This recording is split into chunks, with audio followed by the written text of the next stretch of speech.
అమ్మాయి గారు ఒట్టేసి చెప్పండి అమ్మాయి గారు. ఏంటది? అందరిలా చూడరుగా నన్ను మీరు.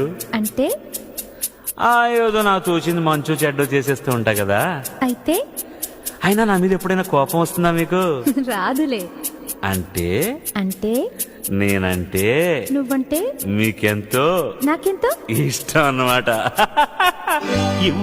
ఇవ్వాలైనా మీరు ఏది అది అమ్మాయి గారు చెప్పా